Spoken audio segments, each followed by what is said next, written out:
Dear students, SDN science academy online classes में आप सभी का स्वागत है।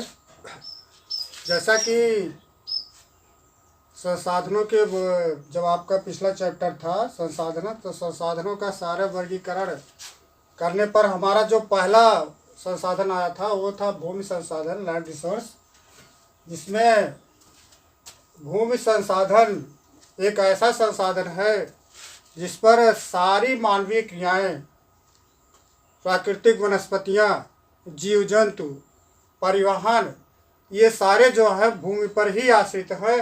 तो इसलिए हमारा जो भूमि संसाधन है ये संसाधनों में अपना एक महत्वपूर्ण स्थान रखता है।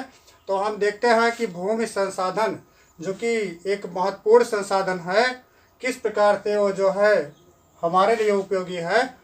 तो डियर स्टूडेंट्स, आप लोग जानते हैं हमारे यहाँ जितनी भूमि है उसमें आपका लगभग 43% जो भूमि है ये आपकी मैदानी है,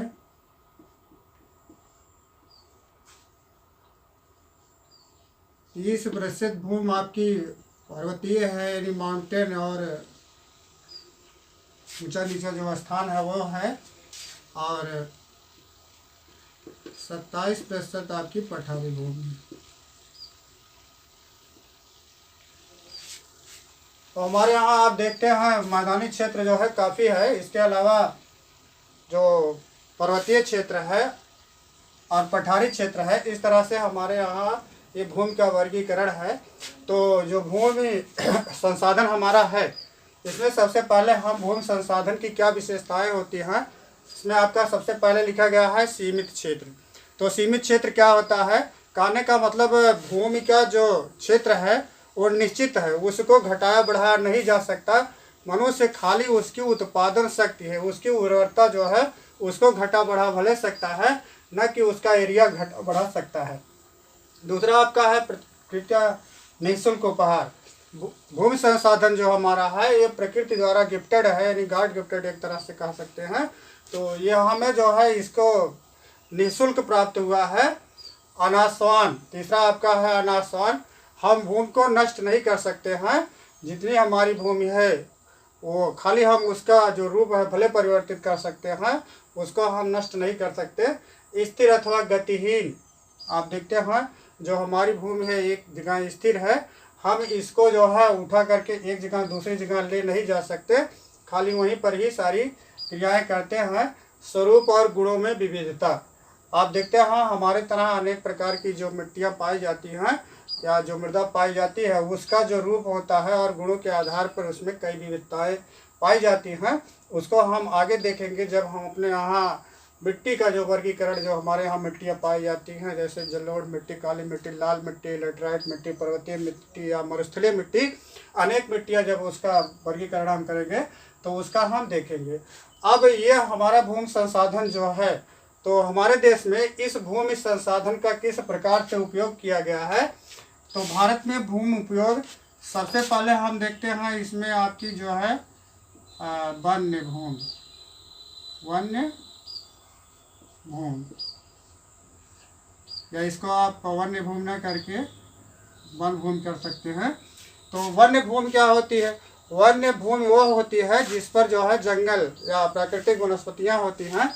आप देखते हैं हमारे यहाँ लगभग इस समय 21% जो है जो भूमि है वो वनाच्छादित है। सरकार का ये प्रयास हो रहा है कि धीरे धीरे इसका जो प्रतिशत है वो बढ़ाया जाए, क्योंकि किसी भी देश का लगभग 33% जो भूमि होती है वो वनाच्छादित होनी चाहिए।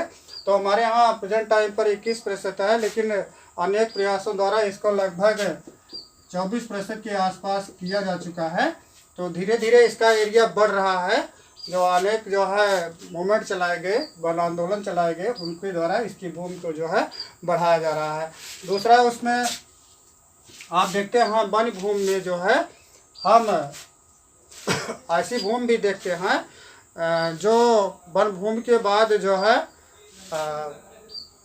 हमारे यहाँ जो है उस पर कितनी दूसरी जो है कृषि भूमि, इस पर खेती की जाती है। तो कृषि भूमि जो है, कृषि भूमि ऐसी भूमि होती है जिस पर जो है हम फसल उगाते हैं। तो इसमें सबसे पहले हम आपको देखते हैं, ये इस भूमि क्या, कृषि भूमि में एक चारागाह की भूमि और दूसरा है अस्थाई चारागाह।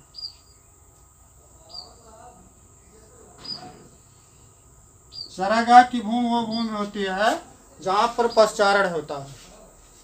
आप देखते हैं हमारे यहाँ बहुत सारे ऐसे राज्य हैं जहाँ पर पशुपालन जो है एक मुख्य व्यवसाय के रूप में है।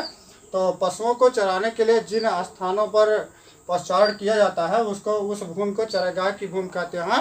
भारत में हमारा जो हिमाचल प्रदेश है, हिमाचल प्रदेश भारत का एक ऐसा राज्य है जो अपनी समस्त भूमि का सबसे ज़्यादा जो है अपनी भूमि का उपयोग पशुचारण के लिए करता है। अस्थाई चारागाह क्या होता है?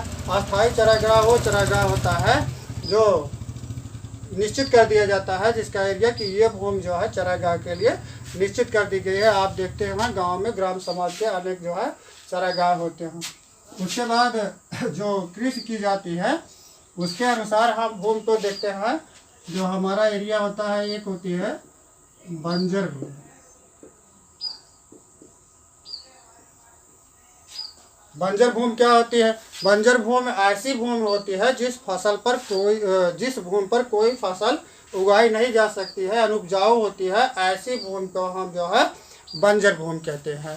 तो इस बंजर भूमि में फसल उगाना जो है काफ़ी जो है कठिन होता है। आप देखते हैं मरुस्थलीय एरिया में, डेजर्ट एरिया में ऐसी भूमि जो है काफ़ी मात्रा में पाई जाती है। दूसरा आपका है पर्ती भूमि।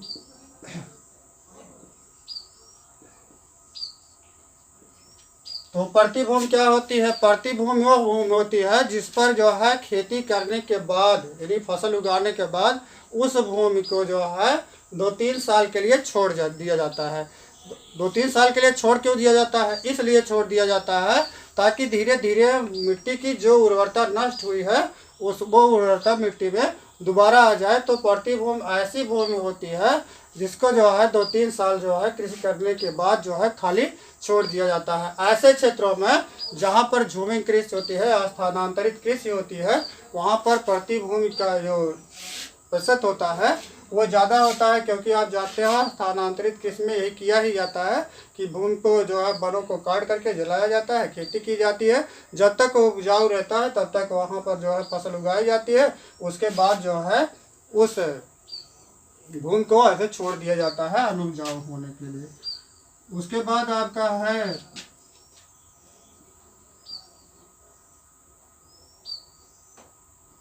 कुल बोया क्षेत्र।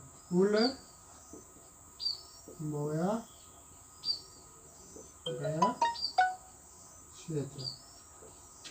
तो कुल बोया गया क्षेत्र क्या होता है? जब हम जो है जितनी भूमि को जो है, जितनी भूमि पर फसल उगाते हैं उसको जो है कुल बोया गया क्षेत्र कहते हैं। उदाहरण के लिए जैसे हमारे यहाँ खाद्यान्न या दलहनी या तिलहनी फसलों का कितना एरिया बोया गया है किसी विशेष सीजन में, तो उसको जो है कुल बोया गया क्षेत्र कहते हैं। और चौथा गया है सकल क्षेत्र। तो सकल क्षेत्र क्या होता है? जिसमें आप लोग जानते हैं कि सकल क्षेत्र ऐसा क्षेत्र होता है जिसमें कुल बोए क्षेत्र में प्लस जो है अगर कोई फसल वर्ष में 2 बार की जा रही है उसका भी एरिया जो है उसी में जोड़ दिया जाता है। उदाहरण के लिए कहीं कहीं 2 बार फसल साल में उगाई जाती है या एक ही सीजन में कहीं कहीं 3-3 बार भी हो जाती है। तो वो एक साल में जितना क्षेत्र बोया गया है अगर उसको 2-3 बार रिपीट हो रहा है तो सारा उसी एरिया में जो है जोड़ दिया जाता है। तो ये हमारा जो है भारत में भूमि का उपयोग हो रहा है। उसमें सबसे पहले आप देखेंगे वन की भूमि, यानी हमारे यहाँ कितने क्षेत्रफल पर जंगल हैं। प्रेजेंट टाइम पर 21% है और लगभग 24% तक के आसपास बढ़ चुके हैं अनेक प्रयासों द्वारा। उसके बाद कृषि भूमि है। कृषि भूमि में आपके सबसे पहले है चारागाह की भूमि। दूसरा है अस्थाई चारागाह। चारागाह की भूमि वो भूमि होती है जिस पर पशुचारण होता है। और हिमाचल प्रदेश हमारे देश का ऐसा राज्य है जहाँ पर सबसे ज़्यादा जो है भूमि जो है पशुचारण के लिए उपयोग की जाती है। दूसरा अस्थायी चारागाह। अस्थायी चारागाह ऐसे होते हैं जो भूमि चारागाह के लिए ही चिन्हित होते हैं, जिस पर जो है ग्राम समाज का यानी सामुदायिक अधिकार होता है। बंजर भूमि क्या होती है? बंजर भूमि वो भूमि होती है जिस फसल पर जो है जिस भूमि पर कोई फसल उगती नहीं है। पड़ती भूमि वो होती है जिस पर कुछ दिन खेती करने के बाद उसको जो है उर्वर होने के लिए छोड़ दिया जाता है।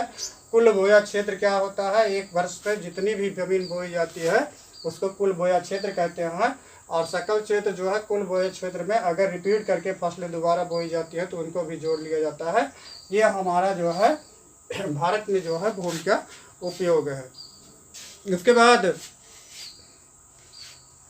हमारा ये भूमि संसाधन जो है, ये भूमि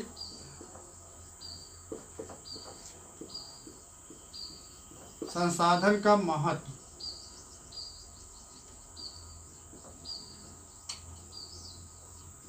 भूमि संसाधन का महत्व, जैसा कि आप लोग जानते हैं भूमि संसाधन हमारे लिए एक महत्वपूर्ण संसाधन है। फिर भी ये जो है किस प्रकार से हमारे लिए इसका इम्पोर्टेंस है, तो सबसे पहले हम देखते हैं कि सारी मानवीय क्रियाओं का आधार होता है भूमि पर ही। चाहे पेड़ पौधे, वनस्पतियाँ या मानव की क्रियाएं जो है भूमि पर ही होती हैं। प्रकृति का निःशुल्क उपहार है। जितने भी उद्योग धंधे होते हैं यानी आधारभूत जो है सारे उद्योग धंधों का आधार ही हमारी जो है भूमि ही होती है। जो आपके परिवहन ट्रांसपोर्टेशन होते हैं, चाहे रेल मार्ग हुआ या सड़क मार्ग हुआ, सारे जो है भूमि पर ही आश्रित होते हैं। जो आपकी बड़ी बड़ी इंडस्ट्रियां हैं सारी जो है इसी पर लगी हुई हैं। तो इस प्रकार से भूमि संसाधन अनेक प्रकार के जो इंडस्ट्री होती हैं जैसे लोहा, कोयला, ये सारे जो है इनके लिए हमारा कच्चा माल हमारी भूमि ही उपलब्ध कराती है। तो इस प्रकार से भूमि संसाधन हमारे लिए जो है काफ़ी एक महत्वपूर्ण संसाधन है। जो कि कहते हैं कोई देश ऐसा होता है जो कि संसाधनों के मामले में, कोई जल संसाधन के मामले में, कोई खनिज संसाधन के मामले में काफ़ी धनी होता है। तो भूमि संसाधन जो है एक महत्वपूर्ण संसाधन है। आगे जब हम और अनेक संसाधनों का वर्गीकरण करेंगे इसके बाद हम देखते हैं कि हमारे यहाँ किस प्रकार से जो है भारत में जो है मिट्टियाँ कितने प्रकार की पाई जाती हैं, क्योंकि एक महत्वपूर्ण क्वेश्चन होता है आपका। इसमें आपकी जलोढ़ मिट्टी, लैटराइट मिट्टी, लाल मिट्टी और पर्वतीय मिट्टी और मरुस्थलीय मिट्टी, अनेक प्रकार की जो मिट्टियाँ पाई जाती हैं उसका हम एक अगले टॉपिक में अलग से वर्गीकरण करेंगे। Thank you.